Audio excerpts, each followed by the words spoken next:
எரேமியா 18ஆம் அதிகாரம் 5ஆம் வசனத்தையும் 6ஆம் வசனத்தையும் நாம் வாசிப்போம். இணைந்து வாசிக்கலாம். அப்பொழுது கர்த்தருடைய வசனம் எனக்கு உண்டாகி, அவர் இஸ்ரவேல் குடும்பத்தாரே, இந்த குயவன் செய்தது போல நான் உங்களுக்கு செய்ய கூடாதோ என்று கர்த்தர் சொல்லுகிறார். இதோ இஸ்ரவேல் வீட்டாரே, களிமண் குயவன் கையில் இருக்கிறது போல நீங்கள் என் கையில் இருக்கிறீர்கள்.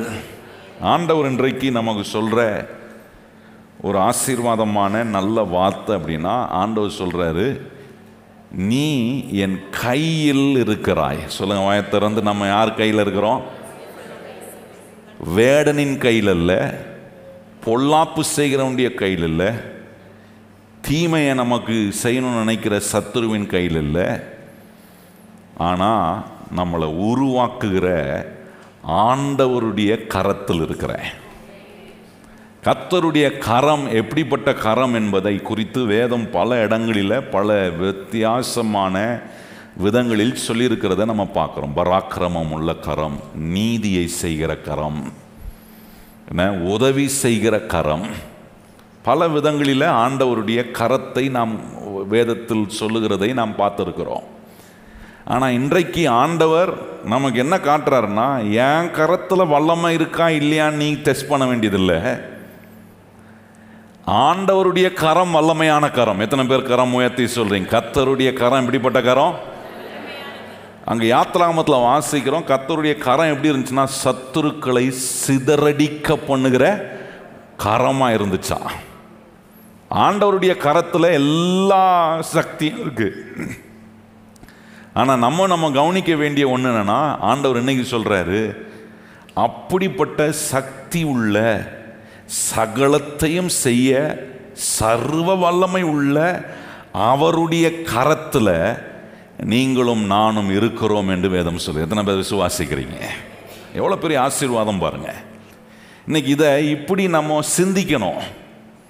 நம்முடைய வாழ்க்கையில் நாம் போகிற பல காரியங்களில் ஒன்று நம்ம நம்பணும், நான் யார் கரத்தில் இருக்கிறேன்.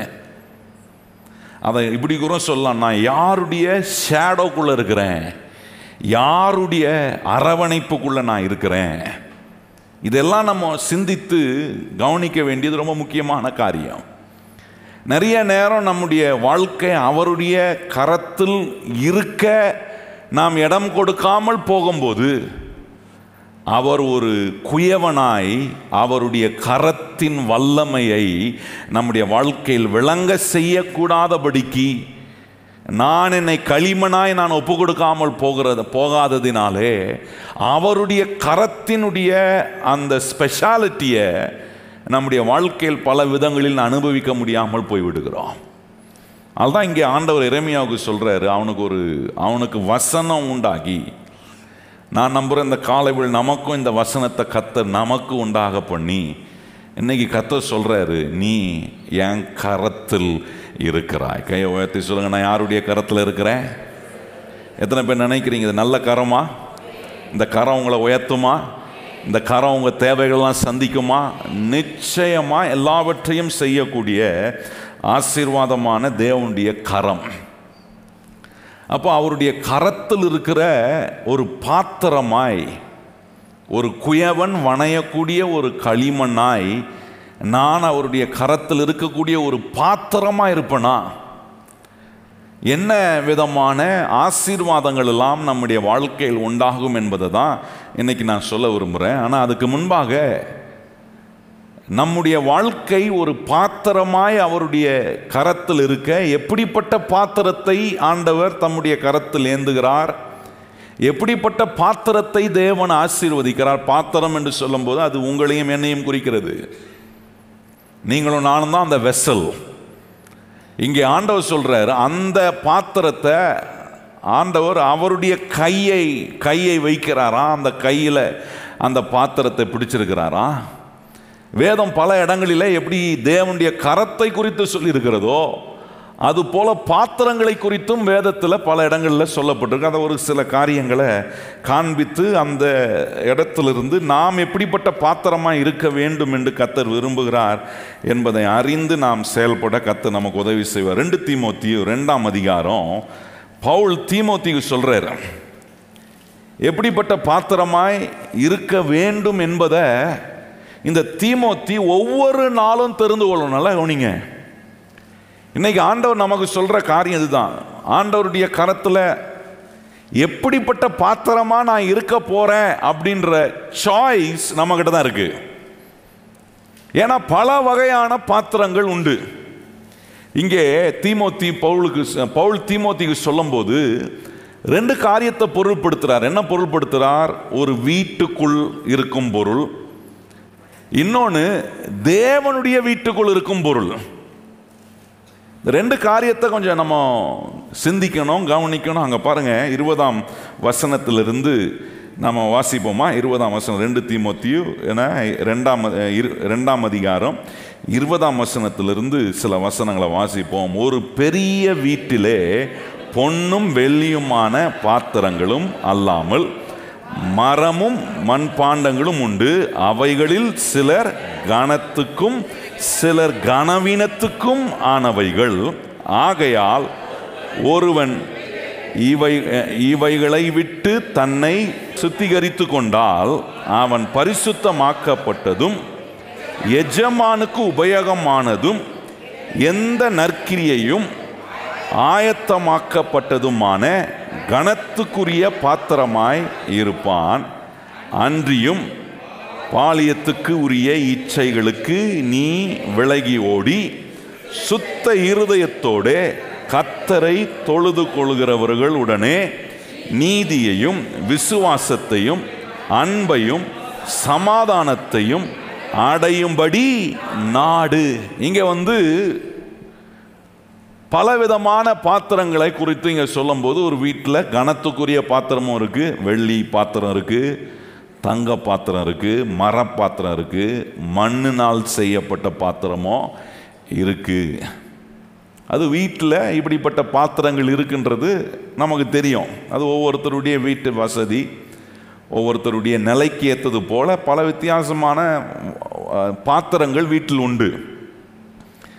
இந்த வீட்டில் இருக்கிற பாத்திரத்தையே பார்த்துட்டு நம்ம அந்த மாதிரி பாத்திரமாக கம்பேர் பண்ணக்கூடாது. ஏன்னா ஒவ்வொரு நேரத்திலும் ஒவ்வொரு பாத்திரங்களையும் நாம் யூஸ் பண்ணுறோம். கெஸ்ட்டு வந்தால் ஒரு பாத்திரம், தினந்தோறும் நம்ம சாப்பிட்றதுக்கு தானே அப்படின்னா அதுக்கு ஒரு பாத்திரம். அது மாதிரி நம்மளை ஒரு வீட்டில் உபயோகப்படுத்துகிற பாத்திரமாக பார்த்துடக்கூடாது. தேவனுடைய வீட்டில் எப்படிப்பட்ட பாத்திரமாக இருக்கணும்? ஆண்டவர் தம்முடைய கரத்தை நம்ம மேலே வைக்கிற ஒரு பாத்திரமாக நான் இருக்கணும்னா, இங்கே வேதம் சொல்லுகிறது கனத்துக்குரிய பாத்திரம் உண்டு, கனவீனத்துக்குரிய பாத்திரம் உண்டு. சொல்லுங்க, என்ன பாத்திரம் இருக்கா? நான் என்ன பாத்திரமா இருக்க போறேன்? இங்க தீமோத்தேயுவுக்கு பவுல் சொல்றார், எப்படிப்பட்ட பாத்திரமா இருந்தா நீ கனத்துக்குரிய பாத்திரமா இருக்க முடியும்? கனத்துக்குரிய பாத்திரமா இருந்தா உங்ககிட்ட நீதி இருக்கும், நற்கிரியைகள் இருக்கும், சமாதானம் இருக்கும், பரிசுத்தம் இருக்கும். இந்த காரியத்தை நாடுகிற ஒரு பாத்திரம் எப்படிப்பட்ட பாத்திரமா இருக்கும்னா கனவீனத்துக்கான பாத்திரமா இருக்காது, கனத்துக்குரிய பாத்திரமா இருக்கும். அப்போ தேவனுடைய வீட்டில் 2 பாத்திரம் தான். ஒன்று கனத்துக்குரிய பாத்திரம், அப்படி இல்லைன்னா கனவீனத்துக்குரிய பாத்திரம். அப்போ ஆண்டவர் என்ன அவர் கையை வைக்கக்கூடிய பாத்திரமா நான் இருக்கணும்னா வேதம் நமக்கு ஒரு சாய்ஸை கொடுக்குது. என்னன்னா, நான் என்ன தெரிந்து கொள்ளணும் ஒவ்வொரு நாளும்? ஆண்டவரே, ஒவ்வொரு நாளும் நீர் என் மேலே கை வைக்கக்கூடிய கனத்துக்குரிய பாத்திரமா நான் இருக்கணும். எத்தனை பேருக்கு வாய்த்தை சொல்றீங்க? ஆண்டவரே, ஒவ்வொரு நாளும் நீர் என் மேலே கையை வைக்கிற, எத்தனை பேர் சொல்றீங்க? எப்படி இருக்கணும்? கனத்துக்குரிய பாத்திரமா. அப்படி இருக்கும்போது நான் சொல்றேன், கர்த்தருடைய பிள்ளைகளே, ஆண்டவர் நம்முடைய வாழ்க்கையில் செய்கிற கிரியைகள் மிக வித்தியாசமாக இருக்கும். அப்படி கனத்துக்குரிய பாத்திரமா நான் ஒரு சாய்ஸை நான் தீர்மானிக்க வேண்டியதை, நான் நிர்ணயம் பண்ண வேண்டியதை நிர்ணயம் பண்ணாமல் கர்த்தர் அவருடைய கரத்தின் கிரியைகளை வெளிப்படுத்த மாட்டார். மறுபடியும் அதை சொல்றேன். நான் இன்னைக்கு ஆண்டவர் என்னோட பேசுகிற சத்தியத்தை கேட்டு I make a decision and I determine to choose what kind of vessel am I going to be. நான் எந்த வகையான பாத்திரமாய் இருக்க போகிறேன். எந்த பாத்திரத்தின் மேல கர்த்தர் கை வைப்பார்? கனவீனமான பாத்திரத்தின் மேல கையை வச்சு அதை உருவாக்கி அவரால் அதை அற்புதமான நிலை கொண்டு வர முடியும். அது வேற சப்ஜெக்ட். ஆனால் ஆண்டவர் என் மேல கை வைப்பதுக்கு நான் எப்படிப்பட்ட பாத்திரமா இருக்க போறேன்ற தீர்மானத்தை நான் எடுக்கும்போது, தேவன் நம்ம மேல் அவர் கை வைக்கும்போது அற்புதமான பாத்திரங்களாய் கர்த்தர் நம்மை மாற்ற தேவன் நமக்கு உதவி செய்கிறார். ரொம்ப விசேஷம் பாருங்க. இங்கே யோசேப்பை நாம் கொஞ்சம் கவனிச்சோம்னா, யோசேப் எப்படிப்பட்ட பாத்திரமாய் இருக்க தன்னை தெரிந்து கொண்டான்றதை கவனிங்க. கனவீனப்படுத்தக்கூடிய நிறைய சந்தர்ப்பங்கள் வந்துச்சு. நற்கிரியை செய்ய முடியாதபடிக்கு, பரிசுத்தமாக இருக்க முடியாதபடிக்கு, விசுவாசத்தில் இருக்க முடியாதபடிக்கு நிறைய கனவீனமான காரியங்கள் அவனை அணுக வந்தபோது, இந்த யோசேப் என்ன பண்ணானா, அவன் உன்னை தெரிந்து கொண்டானா. என்ன தெரிந்து கொண்டான்? நான் என்னை கனத்துக்குரிய பாத்திரமாய் வைக்க தீர்மானிக்கிறேன். நீங்கள் கவனிச்சு பாருங்க. ஆதியாகமம் அதிகாரம் 39ஆம் அதிகாரத்தில் கவனிச்சிங்கன்னா, அங்கே சில இந்த கனத்துக்குரிய பாத்திரமாய் இருக்க தெரிந்து கொண்டதினால அவனுடைய வாழ்க்கையில் எப்படி இருந்துச்சுன்னா, சில துன்பங்களை அனுபவிக்க வேண்டியதாக இருந்துச்சு. ஆனால் கர்த்தர் அவனை எந்த துன்பத்திலும் கைவிடலை. நீங்கள் கவனிச்சு பாருங்க. இந்த ஆதியாகமம் 39ஆம் அதிகாரத்தை வாசிக்கும் போது, இந்த போத்திபாருடைய மனைவி அவனிடத்துல தவறாக அவனோடு இருக்க அவள் விரும்பி, அதுக்கு அவன் இடம் கொடுக்காமல் தன் வஸ்திரத்தை விட்டுட்டு ஓடினவனை தன் கணவனிடத்தில் வந்து எப்படிப்பட்ட குற்றச்சாட்டுகளை அவள் அந்த யோசேப் மேலே வைக்கிறாள். இந்த போத்திபார் மனைவி சொன்ன பொய்யான குற்றச்சாட்டை அவன் நிஜம் என்று நம்பி இந்த போத்திபார் கோபப்பட்டு என்ன செய்கிறானா, இந்த யோசேப்பை சிறைச்சாலைக்குள் தூக்கி போட்டு தண்டனைக்காக போடுகிறான். ஆனால் என்ன அற்புதம் பாருங்க, யோசேப்பு தன்னை ஒரு கனத்துக்குரிய கர்த்தர் என் மேல கை வைக்கிற பாத்திரமா நான் இருக்கணும்ன்றத அவன் ஒவ்வொரு நாளும் சூஸ் பண்ணதுனால பாவத்தை வெறுத்தான், அசுத்தத்தை விட்டு விலகி ஓடினான், தன்னுடைய ஆண்டவரோடு இருக்கும் உறவை காத்து கொண்டான். கர்த்தர் அவனை காண்கிறார் என்பதை உணர்ந்து பார்க்கிறான். நான் தேவனுடைய கரத்தில் இருக்கிற ஒரு பாத்திரம் என்பதை அவன் கொஞ்சம் யோசித்ததுனால தன்னை கனவீனப்படுத்தக்கூடிய காரியங்களுக்கு தன்னை ஒப்பு கொடுக்கல. எனக்கு ரொம்ப ஆச்சரியமா இருந்துச்சு பாருங்க. இந்த ஆதியாகமம் 39ஆம் அதிகாரம் 21ஆம் வசனத்தை கவனிச்சு பாருங்க. இப்படி கனத்துக்குரிய பாத்திரமா இருந்தவன் மேல கர்த்தர் எப்படி வேலை செய்தார்ன்றதை கவனிச்சு பாருங்க. அங்க சொல்லியிருக்கு 21ஆம் வசனம், வாசிப்போமா? கர்த்தரோ யோசேப்போடே. எத்தனை பேர் நம்புறீங்க?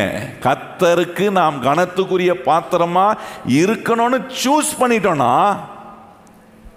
யார் இருக்கிறாங்களோ இல்லையோ, கர்த்தர் என் கூட இருப்பார். கையை உயர்த்தி சொல்லுங்க, கர்த்தர் என்ன பண்ணுவாரு? அவர் இருந்தார்னா நான் சொல்றேன், உங்களுக்கு உயர் வராம போயிடுமா? உங்களுடைய அநீதியாய் நீங்க சில காரியங்களுக்குள்ள போகும்போது நீதியை உண்டாக்காம போயிடுவாரா? அங்க சொல்லியிருக்கு பாருங்க, கர்த்தர் யோசேப்போடு இருந்து அவன் மேல் கிருபை வைத்து சிறைச்சாலை தலைவனுடைய தயவு அவனுக்கு கிடைக்கும்படி. துன்பங்க, பிரச்சனை, தீமை ஏன் வந்துச்சு? நல்லதை அவனுடைய வாழ்க்கையில் தெரிந்து கொண்டதினால, நான் கனத்துக்குரிய பாத்திரமா இருக்க போறேன் தெரிந்து கொண்டதினால அபாற்றமான குற்றங்களுக்கு அவன் ஆளாக வேண்டிய ஒரு நேரம் வந்த போதும், அந்த சிறைச்சாலைக்குள்ள தூக்கி போடக்கூடிய ஒரு நேரம் வந்த போது, அதாவது இந்த போத்திபார்கிட்ட இந்த யோசேப்பு சொல்லியிருக்கலாம்ல, இல்லையா உன் மனைவி சரியில்லை, அவ தான் பண்ண தப்புன்னு சொல்லியிருக்கலாம். சொல்லலை பாருங்க, அமைதியாக இருந்திருக்கிறான். ஏன்னா அவனுக்கு ஒன்று தெரியும், என்ன காண்கின்ற தேவன் ஒருவர் இருக்கிறார், அவர் என் மேலே கையை வச்சிருக்கிறார். எத்தனை பேர் நம்புறீங்க? உங்கள் மேலே கர்த்தர் கையை வச்சிருக்கிறார். சொல்லுங்கள், கையை உயர்த்தி. உங்கள் மேலே யார் வச்சிருக்கிறார் கையே? அதனால தான் நம்ம தைரியமாக இருக்கணும். என்னபடி தைரியமாக இருக்கணும்? ஒருத்தரும் என் மேலே கை போட கர்த்தர் இடம் கொடுக்கவே மாட்டார். கர்த்தர் அவருடைய கை நம்முடைய பாத்திரம் கனத்துக்குரிய பாத்திரமாக இருக்கணும். கர்த்தர் என்னோடு இருக்கிறார். கிருபையை அவர் நம்ம கட்டளை எடுக்கிறார். எங்க கட்டளை எடுக்கிறார்னா, எங்க துன்பத்தின் நடுவே, பிரச்சனை நடுவே, எங்க நடக்காது நம்ம நினைக்கிறோமோ அந்த இடத்துல நீ யோசித்து பாருங்க, சிறைச்சாலை தலைவனிடத்துல தயவு கிடைக்கும்படி இந்த யோசேப்புக்கு ஆண்டவர் கிரியை செய்ய ஆரம்பிச்சிட்டார். அப்படிப்பட்ட ஒரு வெசலா, ஒரு கண்டெய்னரா நீங்களும் நானும் இருக்கிறோம். எவ்வளோ பெரிய ஆசீர்வாதம் பாருங்க. எனக்கு என்ன ஆசீர்வாதம்னா, நான் இந்த பாத்திரத்தில் கர்த்தர் கை வைக்கும்போது தேவன் என்னோடு கூட இருக்கு. அதுதான் இங்கே யோசேப்பு சொல்ல, கர்த்தர் யோசேப்போட இருந்தார். எத்தனை பேர் நம்புறீங்க? உங்கள் பாத்திரத்தை அவர் தொடும்போது, உங்கள் வாழ்க்கை என்னும் பாத்திரத்தை கர்த்தர் தன் கையில் அவர் தொடும்போது ஒன்று நடக்குது. என்ன நடக்குதுன்னா, நீங்களும் ஆண்டவரும் இருக்கிற பாத்திரமாக மாறிடுறீங்க. ஆண்டவர் உங்களோட இருக்கிறார். ஆண்டவரோடு ஒரு கனெக்ஷன் உண்டாவது பாருங்க. உங்களுடைய வெசல் எப்படி இருக்குன்னா, you contain God and you connect yourself with God.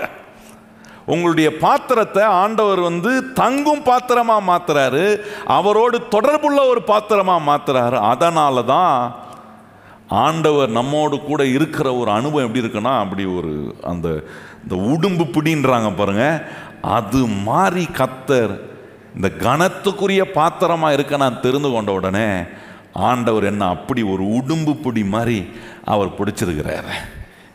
அந்த பிடி நம்ம மேலே இருக்கிறதுனால எத்தனை தீமைகள் நமக்கு விரோதமாய் நடந்தாலும் அது நடுவே கர்த்தர் எனக்கு தயவை உண்டாக்கி கொண்டே இருப்பார். எத்தனை பேர் விசுவாசிக்கிறீங்க? அது நிறைய துன்பங்கள், நிறைய சவால்கள், பிரச்சனைகள் வரலாம். ஆனால் அது நடுவே என் மேலே கை வச்சிருக்கிற கர்த்தர் எனக்கு தயவை உண்டாக்கி கொண்டே இருப்பார். எத்தனை பேர் கை உயர்த்தி சொல்றீங்க, கர்த்தர் என்ன பண்றார்? எனக்கு தயவை அவர் உண்டாக்கிட்டே இருக்கிறாரா? அதுதான் பெரிய ஆசீர்வாதம். இன்னொரு இடத்துல ஆண்டவர் பாத்திரத்தை சொல்லும் போது 2 ராஜாக்கள் 4ஆம் அதிகாரத்தில் கவனிச்சிங்கன்னா, இந்த எலிஷாவிடத்தில் வேலைக்காரனாய் ஊழியக்காரனாய் இருந்தவன் அவன் மரித்து போய்விட்டான். மரித்து போன உடனே அவனுடைய மனைவி இந்த எலிஷாவிடத்தில் தீர்க்கதரிசனத்தில் சொல்றா, உம்மிடத்தில் ஊழியக்காரனாக இருந்த என்னுடைய கணவன் ரொம்ப உண்மை உள்ளவன், உத்தமன் அப்படின்னு சொல்லி அவரை குறித்து சாட்சி சொல்லிட்டு, ஆனால் என் கணவன் என்னை விட்டு போனதுனால என்னுடைய 2 குமாரர்களை நான் கடன் வாங்கினவர்கள் என்னுடைய பிள்ளைகளை பிடித்து போகும்படி வருகிறார்கள், நான் என்ன செய்வேன் என்று கேட்டபோது, அந்த பகுதியில் எனக்கு ரொம்ப பிடிச்சது என்னன்னா, பாத்திரத்தை குறித்து எலிஷா பேசுறாரு. அங்கே கேட்குறாரு பாருங்க, உங்ககிட்ட என்ன இருக்கு அப்படின்னு கேட்குறாரு. இவ சொல்றா, என்கிட்ட என்ன இருக்கு?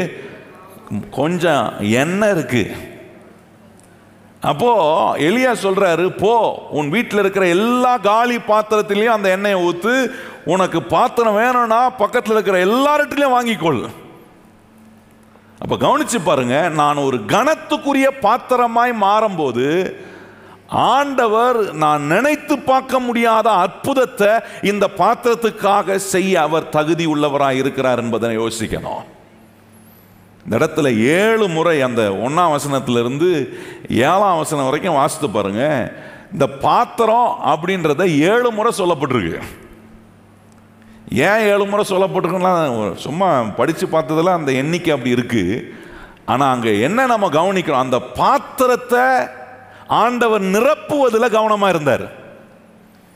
இன்னைக்கு நம்மளையும் ஆண்டவர் ஒரு பாத்திரமா நம்ம மேலே கை வைக்கும்போது எங்கே நம்ம நிரப்பப்படணுமோ, எந்தெந்த காரியத்திலலாம் நம்ம நிரப்பப்படணுமோ, அந்த தேவன் தொடும் பாத்திரமா நான் இருப்பேனா, நான் சொல்கிறேன் கர்த்தருடைய பிள்ளைகளே, ட்ரெமெண்டஸான நம்ம நினைத்து பார்க்க முடியாத அற்புதங்களை செய்கிற பாத்திரமாய் கர்த்தர் நம்மளை மாற்றுவார். எத்தனை பேர் விசுவாசி உங்களுடைய பாத்திரத்தை அற்புதத்தின் பாத்திரமா? சொல்லுங்க வாயத்திலிருந்து, என் வாழ்க்கை எனும் பாத்திரத்தை எப்படி மாத்துறாரா?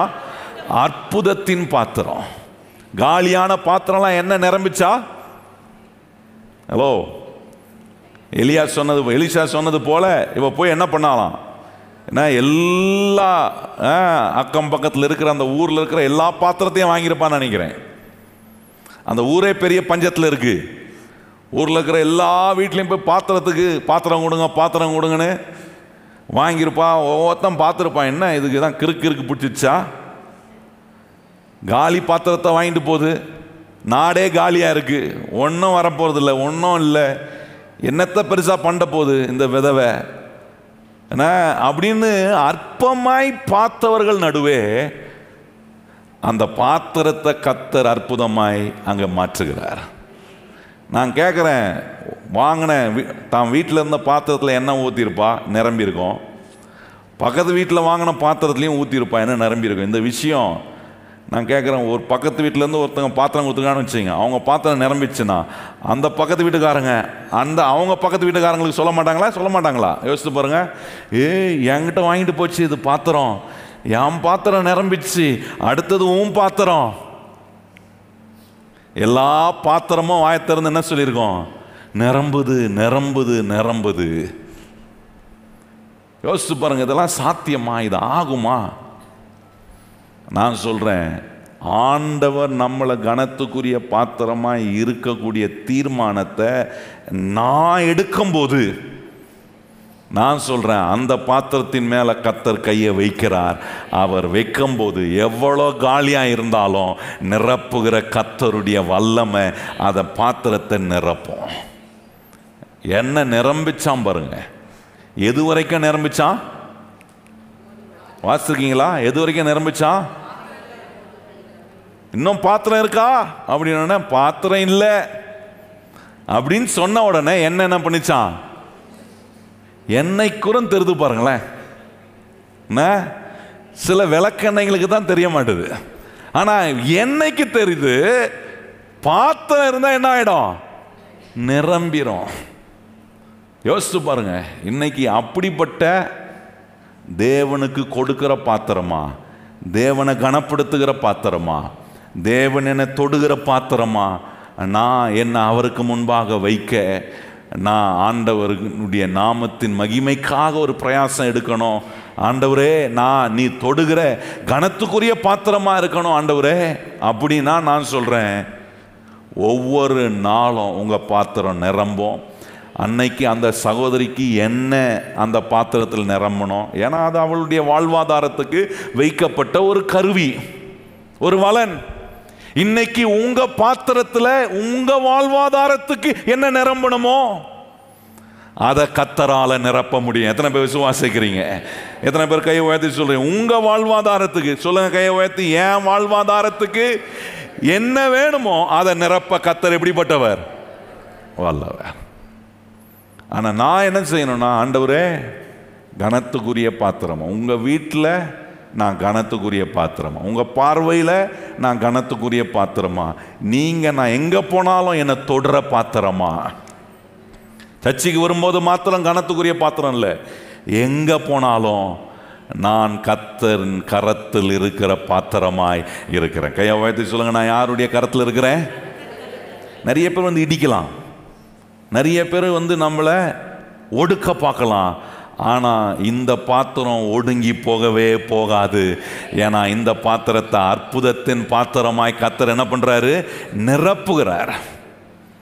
இப்போ தீர்மானிச்சிட்டீங்களா? நான் என்ன மாதிரி பாத்திரமா இருக்க போறேன்? எத்தனை பேர் சொல்றீங்க நான் என்ன மாதிரி பாத்திரமா இருக்க போறேன்?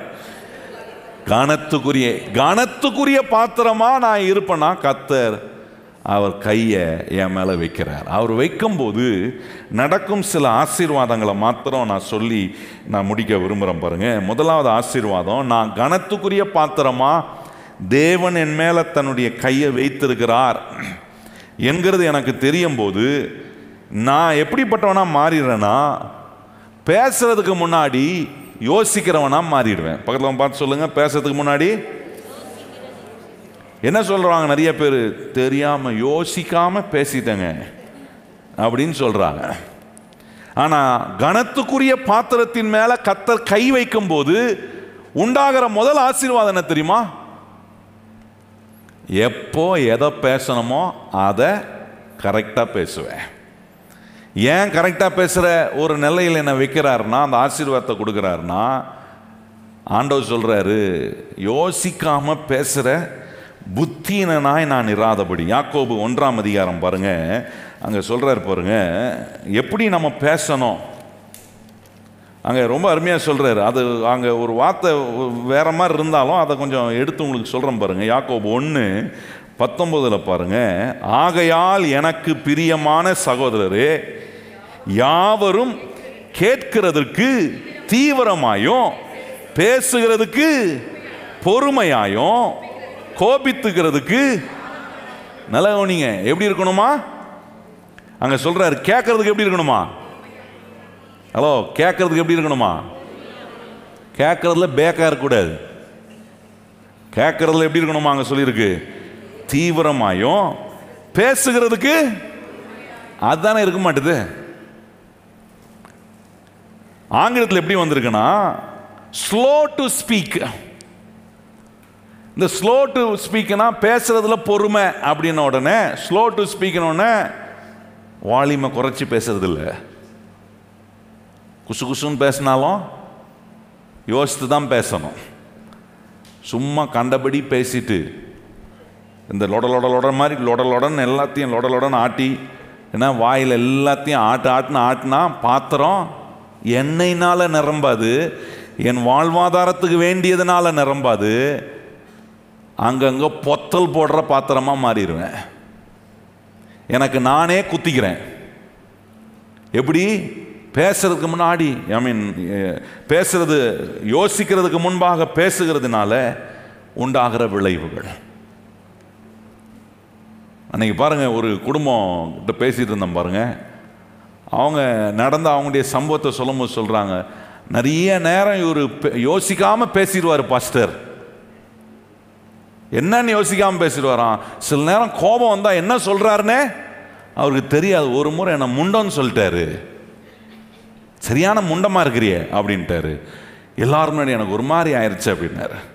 அவரு சொல்றாரு, என்ன பண்றது பாஸ்டர், கோபம் வந்துட்டா என்ன பேசுறேன்னு எனக்கே தெரிய மாட்டுது. பேசிட்ட பிறகு அப்புறம் அவ சொன்ன பிறகு தான் எனக்கு தெரியுது, ஐயோ நான் இவ்வளோ தப்பான வார்த்தை சொல்லிட்டேனே, மன்னிச்சுக்கமா. இப்போ என்ன ஆயிடுச்சுன்னா, நிறைய பேருடைய வாழ்க்கையில் சொல்றதெல்லாம் சொல்லிடுறது. அடிக்க வேண்டிய அடியெல்லாம் எல்லாருமே அடிச்சிடுறது. மன்னிப்பை மாத்திரம் தனியா கேட்ட மன்னிச்சுக்கமா. அசிங்கப்படுறது எல்லாருமே அசிங்கப்பட்டுறது, ஆனா மன்னிப்பை மட்டும் தனியா கேட்டுறது. ஏன்னா என்ன தெரியல, பேசுறதுல யாக்கோபு சொல்றாரு எப்படி இருக்கணுமா? பொறுமையா இருக்கணும். பக்கத்தில் பார்த்து சொல்லுங்க, பேசுறதுல எப்படி இருக்கணும்? ஆத்திரப்பட்டு அவசரப்பட்டு. இந்த யோசேப்பை கவனிச்சு பாருங்க. போத்திபாட்ட சொல்லியிருக்கலாம்ல, ஆத்திரப்பட்டு நீங்க தப்பான தீர்மானம் எடுக்கிறீங்க, நான் இல்லை, என் மேல தப்பு இல்லை, என் மேல எந்த தவறும் இல்லை, தவறெல்லாம் உங்களுடைய மனைவி மேலதான் அப்படின்னு சொல்லி வாயத்திலிருந்து பேசியிருக்கலாமே. ஆனா பேசுவதில் அவன் பொறுமையா இருந்தான். ஏன்னா அவனுக்கு ஒன்று தெரியும், என்னுடைய பாத்திரத்தை கர்த்தர் அவர் கையில் வைத்திருக்கிறார். என்னுடைய நீதியை விளங்க பண்ண எனக்கு ஒரு நீதிபரர் இருக்கிறார் என்பதை அவன் அறிந்ததுனால பேசுறதுல எப்படி இருந்தானா? பொறுமையா இருந்தானா. இன்னொரு இடத்துல பாருங்க, பிரசங்கி சொல்றாரு. பிரசங்கி இன்னொரு இடத்துல ரொம்ப அருமையா சொல்றாரு பாருங்க. 5ஆம் அதிகாரம், பிரசங்கி 5ஆம் அதிகாரத்தில் கவனிச்சிங்கன்னா அவர் எப்படி சொல்றாரு பாருங்க. 5ஆம் அதிகாரம் 2ஆம் வசனம், பிரசங்கி 5:2 வாசிப்போமா? தேவ சமூகத்தில் நீ துணிகரமாய் உன் வாயினால் பேசாமலும் மனு ஒரு வார்த்தையும் சொல்லாமலும் இரு. தேவன் வானத்தில் இருக்கிறார், நீ பூமியில் இருக்கிறாய், ஆதலால் உன் வார்த்தைகள் சுருக்கமாய். ரொம்ப அருமையா சொல்லியிருப்பாருங்க. வார்த்தை எப்படி இருக்கணுமா? சுருக்கமாய் இருப்பதாக. அங்க என்ன சொல்றாரு? மனம் பதறி ஒரு வார்த்தைய சொல்லிடாத.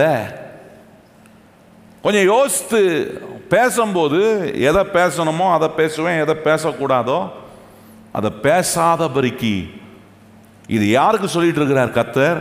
அவர் கை வைக்கும் கனத்துக்குரிய பாத்திரம் எப்படிப்பட்ட ஆசீர்வாதம் அந்த பாத்திரத்துக்கு இருக்கும்னா, முதல் சொல்றாரு, பேசுறதுல ரொம்ப பொறுமையா இருப்பேன், சட்டு சட்டுன்னு பேசிட மாட்டேன், இடையில குறுக்க பூந்து பேசுற ஆள் இல்லை, கொஞ்சம் நல்லா கேட்கறதுல கவனமா தீவிரமா இருப்பேன், பேசுறதுல பொறுமையா இருப்பேன், பேசும்போது ஒன்று செய்கிறேன், என்னன்னா யோசித்து இது பேசினா குடும்பத்தில் சமாதானம் வருமா, இங்கே பேசினா வெற்றி உண்டாகுமா, இதை பேசினா காரியம் எனக்கு நடக்குமா, இதை பேசினா வாழ்க்கை என்னும் பாத்திரத்தை வாழ்வாதாரத்தினால கர்த்தர் நிரப்ப முடியுமா, தயவு உண்டாகுமா என்று யோசித்து பேசுகிற பாத்திரத்தின் மேலே கர்த்தர் கையை வச்சிருக்கிறார். எத்தனை பேர் அப்படி இருக்கணும்னு விரும்புகிறீங்க? இந்த மாதம் எப்படி இருக்கணும்? ஆத்திரப்பட்டு அவசரப்பட்டு, இந்த மாதம் இல்லை, வாழ்நாள் முழுவதும் ஒவ்வொரு இடத்துக்கும் போகும்போது சும்மா சட்டுப்புட்டுன்னு பேசிடக்கூடாது. யோசிக்கணும், நம்ம பேசுறது என்ன விளைவை உண்டாக்கும், என்ன மாதிரி பாதிப்பை உண்டாக்கும், நல்ல விளைவுகளை அது கொண்டு வருமா என்பதை யோசித்து நம்ம பேசும்போது, நான் சொல்கிறேன் கர்த்தருடைய பிள்ளைகளே, அது மிகப்பெரிய ஆசீர்வாதத்தை நம்ம கட்டளை. ரெண்டாவது, கர்த்தர் கை வைக்கும் பாத்திரத்தின் மேலே உண்டாகிற அந்த கனத்துக்குரிய பாத்திரத்துக்கு உண்டாகிற ஆசீர்வாதம் பாருங்க. 2 தீமோத்தேயு 2 அதிகாரத்தில் அங்கே ஆண்டவர் சொல்றாரு, எப்படிப்பட்ட இருதயமா நம்முடைய இருதயம் இருக்கும்னா, மனம் திரும்புகிற இருதயமா இருக்கும். இதுதான் கர்த்தர் நம்ம கொடுக்குற ஆசீர்வாதம். இந்த மனம் திரும்பும் இருதயம் போது இங்கே எப்படி சொல்லியிருக்கு பாருங்க. 2 தீமோத்தேயுல 2 அதிகாரம் 25 வசனம். 2 தீமோத்தேயு 2:25 வாசிப்போமா? எதிர்பேசுகிறவர்கள் சத்தியத்தை அறியும்படி தேவன் அவர்களுக்கு, நல்லா நீங்கள், எதிர் பேசுகிறவர்கள் சத்தியத்தை அறியும்படி தேவன் அவர்களுக்கு மனம் திரும்புதலை அருளத்தக்கதாகவும், மனம் திரும்புதலை அருளத்தக்கதாகவும். இந்த மனம் திரும்புதல், நல்லா கவனிங்க, கர்த்தர் என்ன கனத்துக்குரிய பாத்திரமா என் மேல கை வைக்கும் போது சும்மா கண்டபடி பேசிட மாட்டேன், யோசித்து பேசுறேன். கர்த்தர் கை வைக்கிற பாத்திரம் எப்படிப்பட்ட இருதயமா இருக்கும்னா, எதிர்பேசுகிறது இல்லை, மனம் திரும்புதலுக்கு ஏதுவான, மனம் திரும்பக்கூடிய இருதயம். அந்த அந்த மனம் திரும்புதல் அங்கே போட்டிருக்கு பாருங்க, என்ன, மனம் திரும்புதலை அருளத்தக்கதாகவும். மனம் திரும்புதல் அப்படின்னும் போது பாவத்தை அறிக்கை செய்து நாம் நம்முடைய தவறுகளுக்காக மனஸ்தாபப்பட்டு ஆண்டவிடத்தில் மனம் திரும்புகிற அந்த காரியத்தை அது பொருள்படுத்தினாலும், லிட்ரலாக அந்த வார்த்தை மனம் திரும்புதல், ரிப்பெண்ட், ஆங்கிலத்தில் ரிப்பெண்ட்னு வருது பாருங்க. அந்த ரிப்பெண்ட்ன்ற வேர்டு, இந்த லாட்டின் வேர்டில் நீங்கள் கவனிச்சிங்கன்னா, இந்த வார்த்தையை அப்படியே லாட்டின் வேர்டில் நீங்கள் கவனிச்சிங்கன்னா, அந்த ரிப்பெண்ட்ன்ற வார்த்தைக்கு என்ன சொல்லுகிறதுனா, யோசித்து செயல்படு. அங்கே ரொம்ப அருமையாக இருக்கு அந்த வார்த்தை. ரிப்பெண்ட்னும் போது திங்க் அகெயின், மறுபடியும் யோசி. இந்த மனம் திரும்பும் இருதயம் இருக்கும்போது நான் ஒவ்வொரு நாளும் செய்கிறேன், கர்த்தர் என் மேலே கை வைக்கக்கூடிய கனத்துக்குரிய பாத்திரமா நான் இருக்கும்போது மறுபடியும் யோசிக்கிறேன். ஒரு தவறை செய்கிறேன்னா, ஒரு காரியத்தை தவறாக செஞ்சிட்டேன்னா, அதை நான் மறுபடியும் யோசித்து நான் மனம் திரும்புகிறேன். சத்தியத்தை அறிகிறதுனால, கர்த்தரனோட பேசுகிறதுனால நான் என்ன பண்ணுறேன், யோசித்து நான் மனம் திரும்புறதுனால அந்த தவறுகளில் நான் மறுபடியும் இடராதபடிக்கு ஆண்டவர் எனக்கு உதவி செய்கிறார். ஒரு தகப்பனுக்கு 2 குமாரன் இருந்தானா. மத்தேயு 21 அதிகாரத்தில் ஆண்டவர் சொல்கிறாரு, தகப்பனுக்கு 2 குமாரன் தான். மூத்த குமாரனை பார்த்து தன் தகப்பன் சொன்னானா, நீ என் வயலுக்கு போவாயான்னு கேட்டாரா. அப்போ அவன் என்ன சொன்னானா, போகமாட்டேன்னு சொல்லிட்டு அதுக்கப்புறம் யோசித்து என்ன பண்ணுறானா, வயலுக்கு போகிறானா. இப்போ 2வது குமாரனை பார்த்து சொல்கிறான், என்ன சொல்கிறான், குமாரனை பார்த்து வயலுக்கு போறியான்னு கேட்டானா, அவனை சொல்கிறான், போகிறேன் தகப்பனே. அதுக்கப்புறம் என்ன பண்ணல, அவன் போகவே இல்லை. ஏன்னா அவன் மனம் திரும்பலைன்னா அவன் மறுபடியும் தகப்பங்கிட்ட அவன் சொன்னதை அவன் யோசித்து செயல்படுவதற்கு உண்டான முயற்சி எடுக்கலை. நல்ல கவனிங்க, அதுதான் இங்க நான் சொல்ல வரேன்.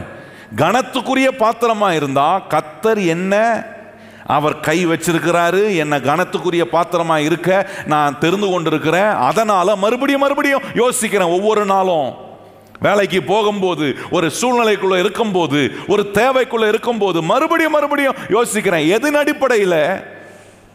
சத்தியத்தின் அடிப்படையில். கர்த்தருடைய வார்த்தை என்ன சொல்லி, எனக்கு உண்டான கர்த்தருடைய வார்த்தை என்ன சொல்லி இருக்கிறது? கர்த்தர் என் மேல கை வைத்திருக்கிறார்.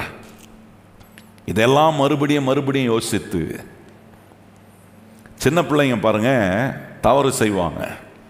வீட்டில் சின்ன பிள்ளைங்க இருந்தாங்கன்னா தவறு செய்வாங்க. தவறு செய்யும்போது அவங்க உடனே என்ன பண்ணுவாங்க? சாரி அப்படின்னு சொல்லுவாங்க. பார்த்துருக்கீங்களா? இந்த காலத்து பிள்ளைங்க சாரி சொல்கிறாங்களான்னு தெரில. ஆனால் நான் சொல்கிறது எங்கள் காலத்து பிள்ளைங்க, நாங்களாம் சின்ன பையனாக இருந்தபோது தவறு செஞ்ச உடனே அடி வாங்கிறதுக்கு முன்னாடி என்ன சொல்லிடுவோம்? சாரி. ஏன்னா அடி விழுந்துடக்கூடாதே. சாரின்னு சொல்லிட்டு திருப்பியும் போய் என்னதான் பண்ணுவாங்க? அதே காரியத்தை பிள்ளைங்க திருப்பியும் செய்யும். ஆனா வளர்ந்த பிறகு மாற்றம் வருதா இல்லையா? கொஞ்சம் யோசித்து பாருங்க. சிறு பிள்ளையா இருக்கும்போது அந்த மனம் திரும்பக்கூடிய இருதயம் இல்லை. மனம் திரும்புதுன்னா என்ன? திரும்ப நான் யோசித்து, நான் செஞ்சது தவறாச்சே, நான் செய்யக்கூடாதே, நான் இந்த மாதிரி இருக்கக்கூடாதே, நான் கனத்துக்குரிய பாத்திரமாச்சே, கர்த்தர் என் மேலே கை வச்சிருக்கிறாரே, கர்த்தருடைய ஆசீர்வாதமாச்சு அது, எனக்கு இப்போ அந்த காரியத்தை யோசிக்கக்கூடிய அந்த மனம் திரும்பக்கூடிய இருதயத்தை கர்த்தர் கொடுத்திருக்கிறாரே. நான் ஆண்டவர் எனக்கு சொல்றதெல்லாம் கேட்டு நான் தீர்மானம் எடுத்தோம் மறுபடியும் போய் விழுகிற ஒரு நிலையிலே இருப்பேனா? நான் குழந்தையா இருக்கிறேன். இன்னும் எனக்கு என்ன வரல? மனம் திரும்பும் இருதயம் வரல. இது பாவத்தை மாத்திரம் நான் சொல்றேன்னு நினைச்சுக்காதீங்க. கர்த்தர் உங்களுக்கு சொல்ற எல்லாத்தையும் மறுபடியும் யோசிக்கணும். Think again. இப்போ உட்காந்து இவ்வளவு நேரம் வார்த்தையை கேட்குறீங்க, சூழ்நிலைகளுக்குள்ள போகும்போது மறுபடியும் யோசிக்கிறேன். அதுதான் மனம் திரும்புவதற்கான ஒரு செயல். சூழ்நிலைகளுக்குள்ள போகும்போது இப்போ நம்ம கேட்ட கர்த்தருடைய வார்த்தைக்கு எதிரான பல காரியங்கள் இருக்கலாம், சூழ்நிலைகள் இருக்கலாம். ஒன்றும் கனம் மாதிரி தெரியலையே, ஒன்றும் ஆண்டவர் என் வாழ்க்கை என்னும் பாத்திரத்தை நிரப்புற மாதிரி தெரியலையே. அந்த இடத்துல தான் மறுபடியும் யோசிக்கிறேன். இல்லை, என் மேல கை வைத்திருக்கிறவர் அற்புதம் செய்ய வல்லவராய் இருக்கிறார். என்னை உயர்த்த அவர் வல்லவராய். நான் தெரிந்து கொண்ட கர்த்தர் என்னை தொடக்கூடிய கனத்துக்குரிய பாத்திரமா இருக்க போறேன். எல்லா அசுத்தத்தையும் விட போறேன். நான் என்னை தவறான காரியங்களுக்கு ஒருபோதும் என்னை நான் ஒப்பு கொடுக்க மாட்டேன் என்கிற தீர்மானத்தோட நான் மறுபடியும் யோசித்து அந்த மூத்த மகன் கர்த்தர் ஆண்டவர் கேட்குறாரு, இந்த 2 குமாரன்லாம் எந்த குமாரன் சரியானவன் கேட்குறாரு. அப்போ அங்கே இருக்கவங்க சொல்கிறாங்க, மூத்தவன் தான் சரியா. ஏன் செய்ய மாட்டேன்னு சொன்னவன் தகப்பன் போன பிறகு கொஞ்சம் யோசிக்கிறான். தகப்பன் யாருடைய வயலுக்கு போக சொல்கிறாரு? நம்முடைய வயல். அதில் நம்ம தானே செய்யணும், நம்முடைய பொறுப்பாச்சே. நாம் அதில் போய் கைகளை வைக்கும்போது தான் பலன் உண்டாகுமே என்பதை மறுபடியும் யோசித்ததுனால போக மாட்டேன்னு சொன்னவன் தன் தகப்பனுடைய வயலில் போய் வேலை செய்யலாம். போறேன்னு சொன்னவன் யோசிக்கவே இல்லை. அதுதான் இன்னைக்கு நான் உங்களுக்கு காண்பிக்க விரும்புகிற கர்த்தருடைய வார்த்தை. தேவன் பேசுகிற வார்த்தைக்கெல்லாம் சரின்னு சொல்லிட்டு அதுக்கப்புறம் ஒண்ணுமே அதை மறுபடியும் யோசிக்காம போயிடுறேனா? இங்க கேட்கும் போது கரெக்ட், ஆண்டவர் சொல்றார், எஸ் நான் ரிசீவ் பண்றேன், நான் அக்ரி பண்றேன். ஆனா போன பிறகு சூழ்நிலைகளுக்குள்ள போனவனை மறுபடியும் யோசிக்கிறேனா? அதுதான் ரொம்ப சிறப்பான காரியம். அப்படி மறுபடியும் யோசிக்கிற அந்த ஒரு செயலை பண்றாரு பாருங்க, அது மிகப்பெரிய ஆசீர்வாதம். எத்தனை பேர் கையை உயர்த்தி சொல்றீங்க, ஆண்டவரே என்னை மறுபடியும் யோசிக்க வைக்கிற கர்த்தரின் ஆசீர்வாதம் என் மேல இருக்கு? கையை உயர்த்தி சொல்லுங்க, என்ன ஆசீர்வாதம் இருக்கு? என்னை மறுபடியும் யோசிக்க வைக்கிற அந்த மனம் திரும்பும் இருதயம் எனக்கு இருக்கு.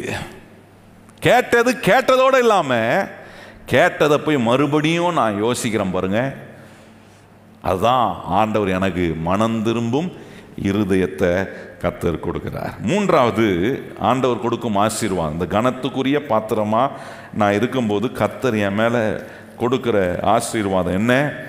பேசுறதுக்கு முன்னாடி யோசிக்கிறேன். ரெண்டாவது மனம் திரும்பும் இருதயம். அப்படின்னா நான் மறுபடியும் யோசிக்கிறேன், மறுபடியும் சிந்தித்து அதுக்கு ஏதுவான விதத்தில் நான் செயல்படுகிறேன். எபிரேயர் 12ஆம் அதிகாரம் பாருங்க, 3ஆம் வசனத்தையும் 2ஆம் வசனத்தையும் முதல் 3ஆம் வசனத்தை வாசிப்போம். அங்கே சொல்லியிருக்கு, ஆகையால் நீங்கள் இளைப்புள்ளவர்களாய் உங்கள் ஆத்துமாக்களில் சோர்ந்து போகாதபடிக்கு தமக்கு விரோதமாய் பாவிகளாய் செய்யப்பட்ட இவ்விதமான விபரீதங்களை சகித்த அவரையே. நல்லா கவனிங்க, 3வது ஆசீர்வாதம் என்னன்னா சகிக்கிற ஒரு நிலை. ஒன்று யோசிக்கிறதுக்கு முன்னாடி, பேசுறதுக்கு முன்னாடி என்ன பண்றேன், யோசிக்கிறேன். 2வது மனம் திரும்பும் இருதயத்தை கொடுக்கிறாரு. 3வது சகிக்கிற என்டியூரன்ஸ். பெரிய காரியம் பாருங்க. இந்த சகிக்கிற ஒரு காரியம் நம்முடைய வாழ்க்கையில கர்த்தர் நமக்குள்ள இந்த பாத்திரத்துக்குள்ள உண்டு பண்ணலன்னா எல்லாவற்றுக்கும் ஃபர்ஸ்ட்ரேட் ஆயிட்டு இருப்பேன். ஐயோ இது நடக்கலையே, ஐயோ இது ஆகலையே அப்படின்னு எல்லாவற்றிலும் ஃபர்ஸ்ட்ரேட். ஆனா சகிக்கிற ஒரு நிலை வரும்போது ஆசீர்வாதமான காரியங்களை உற்பத்தி செய்ய முடியும்.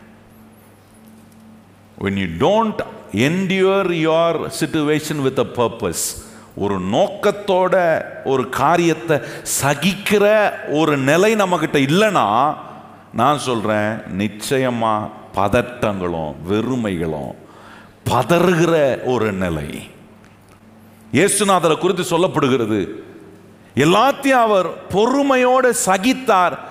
ஏன் அவரால் சகிக்க முடிஞ்சிச்சுன்னா, 2ஆம் வசனம் நாங்கள் சொல்லியிருக்கு பாருங்க, அவர் தமக்கு முன்பாக வைத்திருந்த சந்தோஷத்தின் பொருட்டு அவமானத்தை எண்ணாமல் சிலுவையை சகித்து தேவனுடைய சிங்காசனத்தின் வலது பாஷ்யத்தில் வீற்றிருக்கிறார். நல்லகோனி, அவருக்கு முன்பாக ஒரு நோக்கம் வைக்கப்பட்டிருந்தது.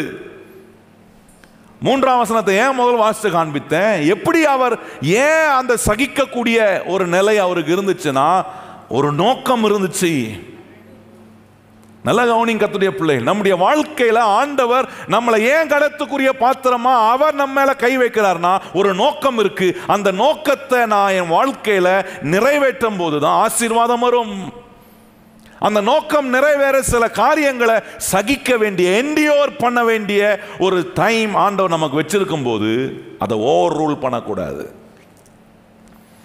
அப்படி ஓவர் ரூல் பண்ணும்போது நம்ம பதட்டப்பட்டு அவசரப்பட்டு கண்டபடி பேசி நம்ம ஃபர்ஸ்ட்ரேட் ஆகிடும். ஒரு வெரைட்டி, ஒரு சலிப்பு வாழ்க்கைக்குள்ளே வருகிறது. ஆனால் அப்படிப்பட்ட சூழ்நிலைகளுக்குள்ளே போகும்போது நீங்கள் ஆண்டவர்கிட்ட கேட்க வேண்டிய ஒன்று, ஆண்டவரே நீர் என் மேலே கை வைத்திருக்கிற பாத்திரமாக இருக்கிறேன், சகிக்கக்கூடிய பலனை கர்த்தர் எனக்கு நீர் கொடுத்திருக்கிறீர், நான் இதை சகிக்கிறேன். ஏதோ நான் தோற்று போகிறதுக்காக இல்லை, இதன் மூலமாய் ஒரு சந்தோஷத்தை எனக்கு முன்பாக நீர் வைத்திருக்கிறீர், நான் சந்தோஷம் அடைகிற நிலைக்கு என்னை நீர் கொண்டு வருவீர். யோசேப்பு பாருங்க, சிறைச்சாலைக்குள்ள இருப்பதை பொறுமையோடு அவன் சகித்தான். அவன் அங்கே என்ன பண்ணலன்னா, ஆண்டவரே இப்படிப்பட்ட நிலைக்காக கொண்டு வந்து என்ன விடுறதுக்கு இங்க கொண்டு வந்து விட்டுட்டீரு. ஏன்னா அந்த சிறைச்சாலைக்குள்ள போனதுனால தான் அவனுக்கு என்ன வந்துச்சுன்னா, அங்கே இருந்து ஒரு நோக்கத்தை கர்த்தர் நிறைவேற்றார். என்ன நோக்கத்தை நிறைவேற்றார்னா, பார்வோனுக்கு சொப்பனத்தை வர வச்சு அவனை அங்கிருந்து கொண்டு போய் அவன் பார்வோனுடைய சொப்பனத்தை விளக்கி சொல்லும்படி ஆண்டவர் அவனுக்கு ஏற்படுத்தின சூழ்நிலை. சில சூழ்நிலைகளுக்குள்ள நம்ம சகித்து கொண்டிருக்க வேண்டிய ஒரு நேரமா இருக்கலாம். சோர்ந்து போடாதீங்க. ஆண்டவர் ஏன் இப்படி தள்ளி விட்டுட்டார், ஏன் எனக்கு இப்படி நடந்துருச்சு, ஏன் இப்படி ஆயிடுச்சு என் குடும்பத்தில், ஏன் என்னுடைய எதிர்காலத்தில் இது நடக்க மாட்டுது அப்படின்னு போட்டுட்டு ஃபர்ஸ்ட்ரேட் ஆகாதீங்க. அந்த இடத்துல நீங்க நம்பணும், எனக்கு முன்னாடி ஒரு சந்தோஷத்தின் பொருளை கர்த்தர் வச்சிருக்கிறார். கையை உயர்த்தி சொல்லுங்க, கர்த்தர் உங்களுக்கு முன்னாடி என்ன வச்சிருக்கிறாரு? நிச்சயமா வரும். உங்கள் வெற்றி, உங்கள் உயர்வு, உங்களுடைய ஆசீர்வாதம், உங்களுக்கான விடுதலையை கர்த்தர் நிச்சயமாய் கொடுப்பார். ஏன் கொடுப்பார்னா, அவர் என் மேல கை வைத்திருக்கிறார். கையை உயர்த்தி சொல்லுங்க, அவர் என் மேல கை வைத்திருக்கிறதுனால யோசேப்பை அந்த சிறைச்சாலைக்குள்ள இருந்து தூக்கிட்டு கொண்டு வந்து அரண்மனையில் நிறுத்த வைக்க முடியும். நான் சொல்றேன், அதே தேவன் இன்றைக்கும் உயிர் உள்ளவராய் இருக்கிறார். உங்களை உங்கள் குழியிலிருந்து, உங்களை உங்கள் சோர்விலிருந்து, உங்களை உங்கள் ஆழத்திலிருந்து தூக்கி கொண்டு வந்து எந்த கண்மலையின் மேல நிறுத்த வேண்டுமோ அந்த கண்மலையின் மேல நிறுத்த வல்லவராய் இருக்கிற கர்த்தர் சொல்றாரு, என் கையை உன் மேல வச்சிருக்கிறேன்பா, கொஞ்சம் கொஞ்சம் சகிச்சுக்கோ, என் நோக்கம் நிறைவேற நீ கொஞ்சம் சகிச்சுக்கோ. ஏன்னா அதுக்கு பிறகு நீ களி கூறுகிற நாட்களை உனக்கு நான் வச்சிருக்கிறேன். எத்தனை பேர் விசுவாசிக்கிறீங்க? இந்த 5 மாதங்கள் சில காரியங்கள் நீங்கள் பொறுமையாக இருந்திருக்கலாம். கர்த்தர் சொல்கிறார், இனி வரக்கூடிய நாட்கள் நீ மகிழ்கிற நாட்கள், சந்தோஷத்தின் பொருளை அடைகிற நாட்களாக இருக்க போகிறது. ஏன்னா கர்த்தர் என் மேலே அவர் கையை வைத்திருக்கிறார். எத்தனை பேர் கையை உயர்த்தி சந்தோஷமாக சொல்கிறீங்க, ஆண்டவரே நான் சகிக்க வேண்டியதை சகிப்பேன், காரணம் நீங்கள் உங்கள் கையை என் மேலே வச்சிருக்கிறீங்க, எனக்கு முன்பாக சந்தோஷத்தின் பொருளை கர்த்தர் வைத்திருக்கிறீர். நல்ல சந்தோஷமான நாட்களை கர்த்தர் நமக்கு முன்பாக வைத்திருக்கிறதுனால கொஞ்சம் சகிக்கிறதுல உங்க நோக்கத்தை கவனிங்க. ஆண்டவரை பாருங்க, ஆண்டவர் உங்க மேல கை வச்சிருக்கிறத பாருங்க. அது மிகப்பெரிய ஆசீர்வாதமாய் கர்த்தர் உங்களுக்கு மாற்றுவார். கடைசியா ஒன்னே சொல்லி நான் முடிக்கிறேன். ஏசாயா 65ஆம் அதிகாரம், ஏசாயா 65ஆம் அதிகாரம், அங்கே பாருங்கள், ரொம்ப அற்புதமான காரியம். அங்கே என்ன சொல்கிறாரு, கர்த்தர் உங்கள் மேலே கை வைக்கும்போது, கனத்துக்குரிய பாத்திரமாய் இருக்கிற உங்கள் மேலே கர்த்தர் கையை வைக்கும்போது, ஏசாயா 65ஆம் அதிகாரம் 24ஆம் வசனம் பாருங்கள், அங்கே சொல்லியிருக்கிறது, ஆண்டவர் என்ன பண்ணுறாருன்னா, நம்முடைய சத்தத்துக்கு அவர் ரெஸ்பாண்ட் பண்ணுறாராம். என்ன மாதிரி ஆசீர்வாதம்! நம்ம கூப்பிட்டா அவர் ரெஸ்பான்ஸ் பண்றாங்க. பாருங்க எப்படி இருக்கு பாருங்க வசனம், 24ஆம் வசனம். அப்பொழுது அவர்கள் கூப்பிடுகிறதுக்கு முன்னே நான் மறு உத்தரவு. நீ கூப்பிடுறதுக்கு முன்னாடியே நான் உன் மேல கை வச்சிருக்கிற பாத்திரமா இருக்கிறதுனால நீ கூப்பிடுறதுக்கு முன்னாடியே. என்ன பிரிவிலேஜுங்க, என்ன மாதிரி ஆசீர்வாதம் தெரியுதா இது? சிலர் என்ன சொல்ல, நான் கூப்பிட்டு பார்த்தேன், ஒன்றும் செய்ய மாட்டுறாரு. இங்கே சொல்கிறாரு, நான் கனத்துக்குரிய பாத்திரமா அவர் கை வைக்கிற பாத்திரமா மாறிட்டேனா. இங்கே வேதம் சொல்லுது, அங்கே கூப்பிடுகிறதுக்கு முன்னே நான் மறு உத்தரவு கொடுப்பேன், அவர்கள் பேசும்போதே. என்ன மாதிரி பாருங்க, கூப்பிடுறதுக்கு முன்னாடி மறு உத்தரவு கொடுக்க, நீங்க பேசிட்டு இருக்கும் போதே கேட்டுறாரா ஆண்டவரே அப்படின்னு நீங்க சில காரியங்களை சொல்ல ஆண்டவர் என்று செல் தெரிஞ்சிடும். இதுதான் பாயிண்டா? சிலலாம் வள வள வள வள தொலை தொலை தொலை இருக்கும் பார்த்தீங்களா? ஒரு விஷயத்தை மூக்கை தொடுறது கையை நீட்டி இப்படி தொட்டுடலாம். ஆனால் சில எப்படி தொடுவாங்க பாருங்க, சுத்து இந்த மாவு ஆட்டுற மாதிரி கிரைண்டரில் அப்படியே சுற்றி சுற்றி சுற்றி சுற்றி பாயிண்ட்டுக்கே வரமாட்டாங்க, விஷயத்துக்கே வரமாட்டாங்க. ஆண்டவருக்கு தெரியும் இது விஷயத்துக்கே வராது. ஆனால் ஆண்டவர் நம்ம ஆரம்பிக்கும் போது விஷயம் என்னன்னு எத்தனை பேர் நம்புறீங்க? நம்ம விஷயம் ஆரம்பிக்கும் போது அவருக்கு தெரிஞ்சிடும். ஆரம்பிக்கிறதுக்கு முன்னாடியே தெரியுங்க அவருக்கு. ஆண்டவர் இன்னைக்கு நமக்கு சொல்ற ஆசீர்வாதமான காரியம், உங்க மேல கை வச்சிருக்கிற கர்த்தர் நீங்க கூப்பிடுறதுக்கு முன்னாடியே என்ன பண்றாரா? மறு உத்தரவு கொடுக்குறாரா? நீங்க பேசி கொண்டு இருக்கும் போதே என்ன பண்றாரா? கேட்டுறாரா? இதெல்லாம் நீங்க நினைக்கணும், ஆண்டவரே இன்னைக்கு இந்த நாளில் வருகிற நாட்கள் நான் கூப்பிடும் போது, நான் பேசும்போது நீங்க கேட்குறீங்க ஆண்டவரே, நான் பேசுறத நீங்க ஆண்டவரை அறிஞ்சிருக்கிறீங்க ஆண்டவரே, நான் அதனால ஆண்டவரே உமக்கு முன்பாக என்ன கனத்துக்குரிய பாத்திரமாக இருக்க நான் தீர்மானிக்கிறேன். எந்த அசுத்தத்தினாலும் என்னை கரைப்படுத்தக்கூடிய கனவீனப்படுத்தக்கூடிய பாத்திரமா என்ன நான் கொடுக்க போறதில்லை.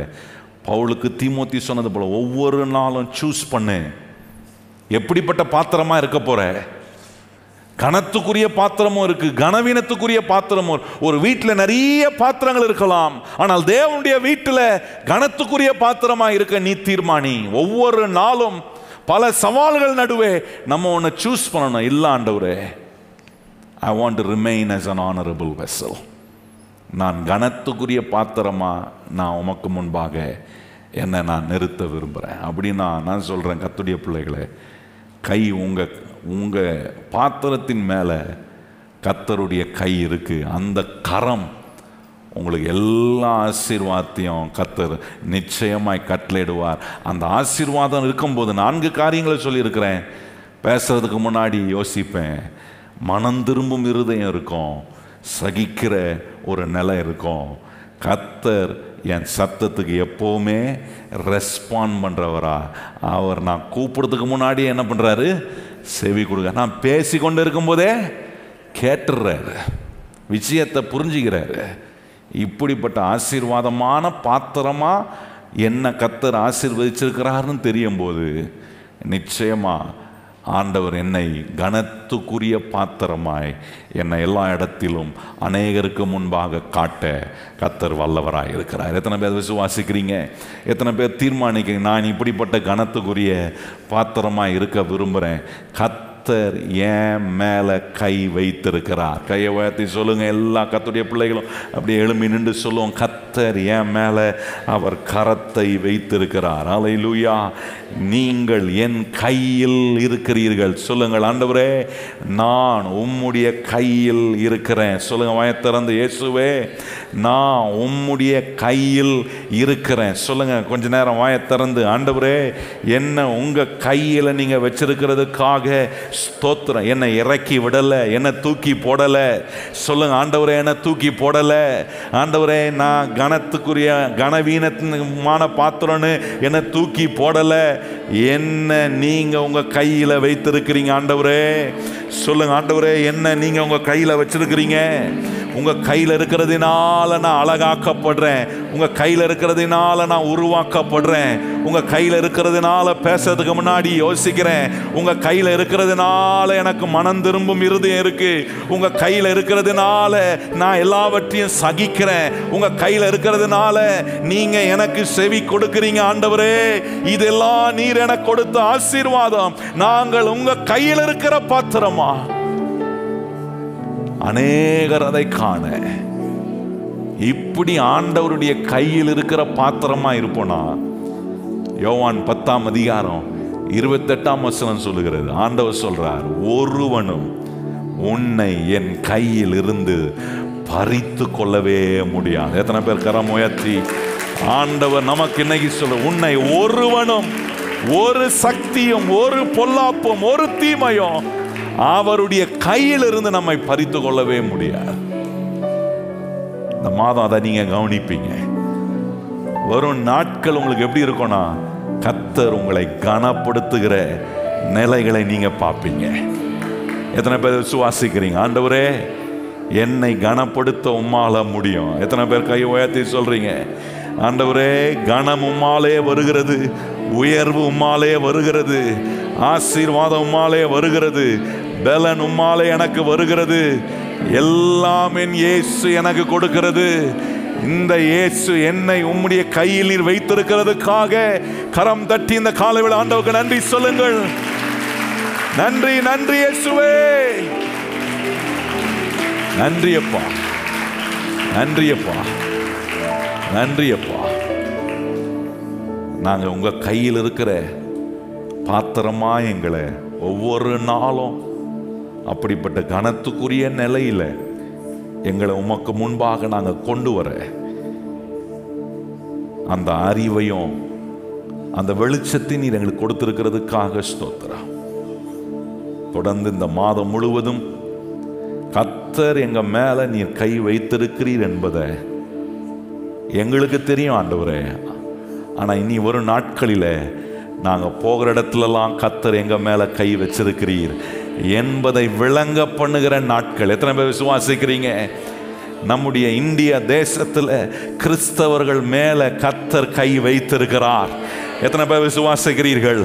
நம்முடைய நாட்டின் மேல கர்த்தர் கை வைத்திருக்கிறார்.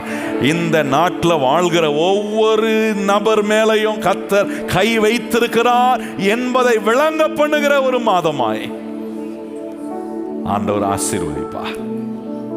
மிகப்பெரிய ஒரு மாற்றத்தை கர்த்தர் உண்டு பண்ண போகிறார். எத்தனை பேர் விசுவாசிக்கிறீங்க? மிகப்பெரிய மாற்றத்தை கர்த்தர் உண்டு பண்ண போகிறார். எத்தனை பேர் விசுவாசிக்கிறீங்க? கையை உயர்த்தி கையை தட்டி ஆண்டவருக்கு நன்றி சொல்லுங்க. ஆண்டவரே, உங்க கை எங்க தேசத்தின் மேல இருக்கு ஆண்டவரே.